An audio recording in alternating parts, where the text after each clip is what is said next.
Afternoon, peeps. Good afternoon, everyone. How's everyone doing? Hopefully, you guys are all doing well. Don't forget, if you're new to the channel, like, share, subscribe. All right, let's get to the big news here. This Saudi event. I first spoke about it on Sunday. I think Dan Raphael was the first to report on it a few days before that. It's happening, people. This Saudi Extravaganza, that's what I'm calling it, is happening. I'm seeing little hints and clues everywhere. I'm playing Detective Columbo. I saw Eddie Reynoso post something about Frank Sanchez, and he put 23rd of December on it as well. So Frank Sanchez will be at this event. I've just seen that Jaya Pataya will be at this event. Obviously the main ones, AJ versus Otto Wallin. I'm sure that's going to be announced in the next 24, 48 hours, along with Deontay Wilder versus Joseph Parker, Daniel Dubois versus question mark. It might be Jarrell Miller. It might be someone else. This is going to be massive. It's almost as though the Saudis have said, okay, what's the issue? And people have come back and said, oh, broadcast is an issue, different promoters is an issue, managers is an issue. And they're like, here's the money, no more issues. That's what it's like, right? Because we've got several fighters on this card, and we don't know the full card yet, but just the names I've listed, several of them are fighting on different broadcasters and are promoted by promoters that don't really talk to each other. But all of a sudden, they can appear on the same card. So it can happen. It can happen when enough money is chucked at it. But yeah, look, I think it's almost like all the fighters have been sworn to secrecy, but I do expect a massive announcement of this crazy fight card in the next couple of days. Well, I'm filming this today, just gone 2 o'clock. I would be shocked if in 24 hours we don't have an announcement that AJ will take on a southpaw and Otto Wallin and Deontay Wilder. That's the one that surprises me. The AJ Otto Wallin one isn't really a surprise, because I think every time I've said, okay, who should AJ fight this year? I've always said Caballero. I think I've said Otto Wallin a few times, Hrgovic maybe. So it doesn't surprise me that AJ is actually fighting Otto Wallin, regardless of him being a southpaw. Deontay Wilder, Joseph Parker has come from nowhere. It's come from nowhere. If you're Joseph Parker, you take the fight immediately for a couple of reasons. Number one, I mean, look, if you look good and if you beat Deontay Wilder, I mean, you're right there. You're right there. Plus, you're getting a lot of money. If you're Deontay Wilder, of course you take the fight, right? You've been begging for a fight or wanting a fight for a long time now, whether it be Andrew Ruiz or AJ. And yes, this isn't that, but it's still a good name in Joseph Parker, former world champion. And look, we all want to see Deontay Wilder fight again. So yeah, look, honestly, this is a sensational card. It probably, I mean, if Jaya Pataya, by the way, Dimitri Bivol on the card as well. I don't know who against, but if this all comes out, this, like what I'm saying, all this speculation rings true, it's easily the best fight card in years. In years. It really is. I mean, the names on this fight card, incredible. And that's what the Saudis can do. They can just say, okay, here's, I don't know how much this card's going to cost to put together, but here's 60 million, put the card together. And I can imagine so many managers phoning Frank and Bob and Eddie saying, please get my fighter on this card, please. Because, again, they're overpaying, but it's all good. Fighters are getting paid, which is the most important thing. But yeah, I expect an announcement very soon. I mean, they're going to have put together this card in 6 weeks, which, again, almost laughs in the face of, yeah, you know, we need 12 weeks to put a fight card together. We need to promote it. We need to do this. We need to do that. Well, sometimes just make them. And look, I guess there is an element of, and I'm guessing the Saudis are taking all of this on the back end themselves, right? All the hit on this. But I guess there is an element of they don't necessarily care how many pay-per-view buys this does, right? For them, their angle's different. Their angle is to bring eyeballs onto Saudi and say, look, this is a great country. We're putting on the best sporting events in the world, as opposed to what other promoters do where you've just got to hit a number. I think they will do good numbers, by the way. And another question that needs to be answered is who's showing this and where? Like, I mean, because there will be, I'm guessing, TNT fighters on the card. There will be a couple of PBC fighters on the card.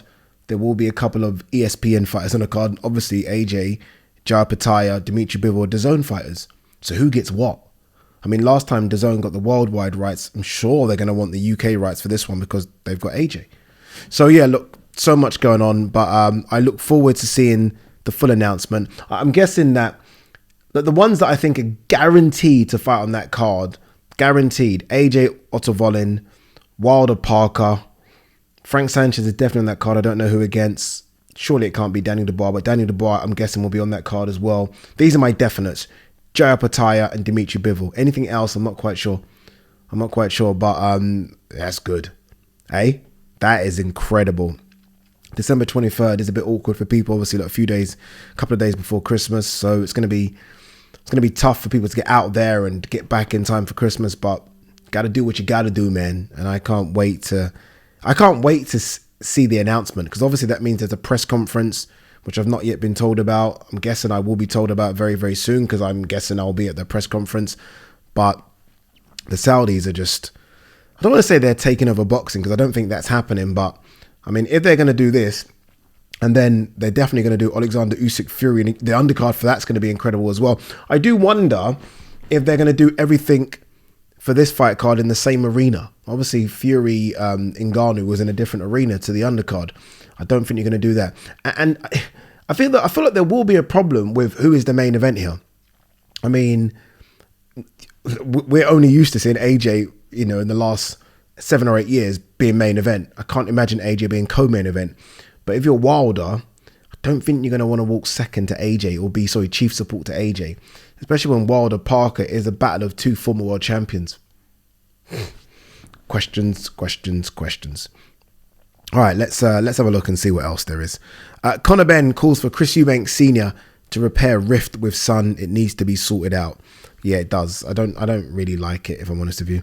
Yeah, I'm not a fan of it all. I'm not a fan of things like that playing out in the public domain, so hopefully they can sort it out. Despite being elevated, Jaron Ennis still wants Terence Crawford. I'm not happy about that elevation at all. Jaron, I hate when a fight is just given about. You got to fight for it. You got to fight someone. As I said at the time, look, you wanted the Terence Crawford fight, but Terence has got bigger fish to fry. Yeah. So surely Jaron Ennis fights the next man up, and I don't understand why the IBF haven't sorted that. Liam Parrow, Haney beats Prograis. The way to trouble Haney is fast feet like Loma. Yeah, I agree with that. It's a good point. I just did a preview of that with Darren Barker and Barry Jones, and they both think that as well. Although Prograis can punch, Haney's just a bit too good for him, I think. And I don't even think the weight's a problem. If I'm honest with you, I think they both probably walk around at the same weight. I think Haney will like the idea of having to be at 140 and fill out a little bit. Haney will land at 147, I think, very, very soon. Katie Taylor looks to showcase growth in Cameron rematch. I definitely feel like I'm a better boxer now. We'll see, man. I'm not sure what she can do in this one. I will say this: in the last fight, the maybe rounds 8, 9, 10, she had more success. Don't know if she won those rounds, but she had more success. So she needs to look at what she did in those, I think. I don't like when she was on the ropes. So she's on the ropes and she sat on the ropes. And I'm looking at Katie, I'm thinking, come on, man, all that amateur background, you know what to do here. Just pivot out. Honestly, pivot out. I mean, Chantel's just so bigger and stronger than her. When Chantel got on the ropes, and you know what Chantel did very well, which no one really talking about, went to the body. She went to the body, and that can't be nice for Katie, right? At that age, to get someone to body attack you like that. So Katie needs to do a lot here to get revenge, and I just don't know if she can. Shakur Stevenson, De Los Santos is tough, but I'm here to whoop his ass.